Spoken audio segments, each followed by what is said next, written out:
ಆತ್ಮೇರೆ ನಮಸ್ಕಾರ. ನಾನು ನಿಮ್ಮ ಕಾಸಿಂ ಮಲ್ಲಿಗೆ ಮಡುವು. ವಾರಕ್ಕೊಂದು ಕಗ್ಗ ಈ 155ನೇ ವಾರದ ಸರಣಿಗೆ ಆತ್ಮೀಯ ಸ್ವಾಗತ. ಮನೆಗುಂಡಪ್ಪನವರು ಏನು ಹೇಳ್ತಾ ಇದ್ದಾರೆ ಬನ್ನಿ ಕೇಳೋಣ. ಏನು ಜೀವನದರ್ಥ, ಏನು ಪ್ರಪಂಚಾರ್ಥ, ಏನು ಜೀವ ಪ್ರಪಂಚಗಳ ಸಂಬಂಧ, ಏನು ಜೀವನದ ಅರ್ಥ, ಏನು ಪ್ರಪಂಚ ಅರ್ಥ, ಏನು ಜೀವ ಪ್ರಪಂಚಗಳ ಸಂಬಂಧ. ಕಾಣದಲ್ಲಿ ಇರ್ಪುದೇ ನಾನು ಮುಂಟೆ, ಕಾಣದೆ ಇಲ್ಲಿ ಇರ್ಪುದು ಏನಾನು ಉಂಟೆ, ಅದೇನು ಜ್ಞಾನ ಪ್ರಮಾಣವೇ ಮಂಕುತಿಮ್ಮ. ಈ ನಮ್ಮ ಜೀವನಕ್ಕೆ ಏನಾದರೂ ಅರ್ಥ ಇದೆಯಾ?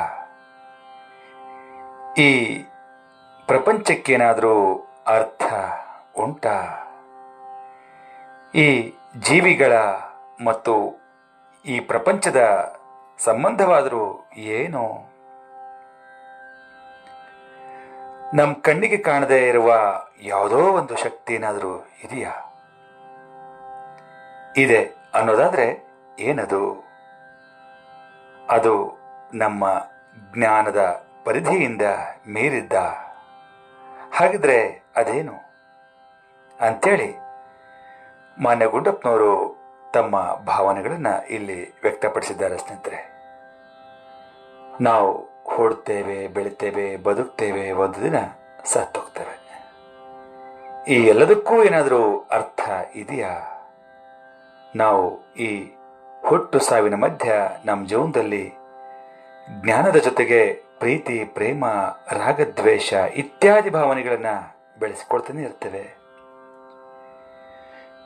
ಇವುಗಳ ಜೊತೆಗೆ ಜೀವಿಸ್ತೇವೆ.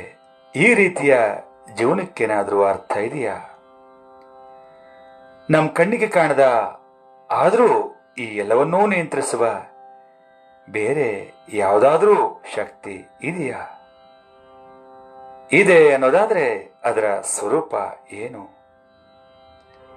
ಅದರ ಕಾರ್ಯವೈಖರಿ ಏನು ಅನ್ನೋ ಅನುಮಾನಗಳು ಸಹಜವಾಗಿ ನಮ್ಮೆಲ್ಲರನ್ನೂ ಕಾಡ್ತಾನೆ ಇರ್ತವೆ. ಸ್ನೇಹಿತರೆ, ನಮ್ಮ ಭಾರತೀಯ ಸಿದ್ಧಾಂತದ ಪ್ರಕಾರ ಪ್ರತಿ ಜೀವಿಯೂ ಒಂದು ಪೂರ್ವ ನಿಯೋಜಿತ ಕಾರಣಕ್ಕಾಗಿ ಜನಿಸಿ ಆ ಪೂರ್ವ ನಿಯೋಜಿತ ಕ್ರಮದಲ್ಲೇ ತನ್ನ ಜೀವನವನ್ನು ನಡೆಸ್ತದೆ ಅಂತ ಹೇಳಲ್ಪಟ್ಟಿದೆ. ಹಾಗಿದ್ರೆ ಆ ಕಾರಣದ ಮೂಲ ಏನು? ಆ ಕಾರಣಕ್ಕೆ ಕಾರಕರು ಯಾರು? ಇದು ತುಂಬಾ ಕಷ್ಟಕರವಾದ ಪ್ರಶ್ನೆ. ನಮ್ಮ ಋಷಿಮುನಿಗಳು ಕೂಡ ಈ ರೀತಿಯ ಪ್ರಶ್ನೆಗಳಿಗೆ ಉತ್ತರವನ್ನು ಕಾಣೋದಕ್ಕೆ ಮಾಡಿದ ಪ್ರಯತ್ನದ ಫಲವೇ ಭಾರತೀಯ ವೇದಶಾಸ್ತ್ರಗಳು, ಉಪನಿಷತ್ತುಗಳು. ಹೀಗೆ ಎಲ್ಲರಲ್ಲೂ ಸರ್ವಸಾಮಾನ್ಯವಾಗಿ ಉದ್ಭವವಾಗುವ ಹಾಗೆ ಎಲ್ಲರೂ ವಿಚಾರ ಮಾಡಲೇಬೇಕಾದ ಪ್ರಶ್ನೆಗಳ ಸ್ವರೂಪವೇ ಈ ಕಗ್ಗ ಅಂತ ಹೇಳ್ತಾ ಈಗ ಕೇಳೋಣ ನನ್ನ ರಾಗ ಸಂಯೋಜನೆಯ ಈ ಕಗ್ಗವನ್ನ. ತರರೆ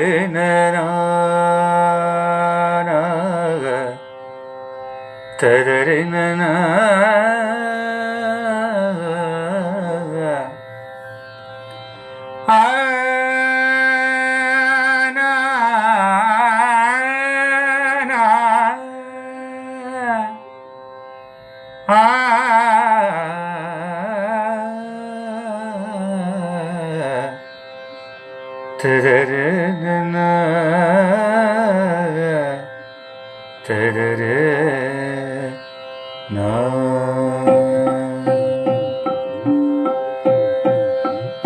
ಏನು ಜೀವನದರ್ಥ, ಏನು ಪ್ರಪಂಚಾರ್ಥ, ಏನು ಜೀವನದರ್ಥ, ಏನು ಪ್ರಪಂಚಾರ್ಥ, ಏನು ಜೀವ ಪ್ರಪಂಚಗಳ ಸಂಬಂಧ, ಏನು ಜೀವ ಪ್ರಪಂಚಗಳ ಸಂಬಂಧ. ಕಾಣದೆ ಇಲ್ಲಿರ್ಪುದು ಏನಾನು ಮುಲ್ಟೆ ಅದೇನು ಕಾಣದೆ ಇಲ್ಲಿ ಇರ್ಪುದು ಏನಾನು ಮುಲ್ಟೆ ಅದೇನು ಜ್ಞಾನ ಪ್ರಮಾಣವೇ ಜ್ಞಾನ ಪ್ರಮಾಣವೇ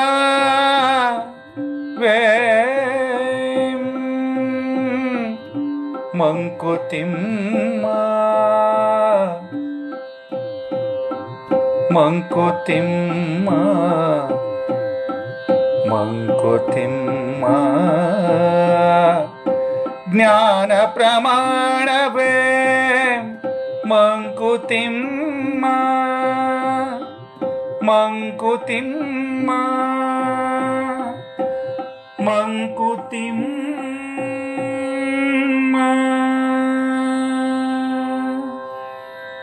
ಧನ್ಯವಾದಗಳು. ನಮಸ್ಕಾರ.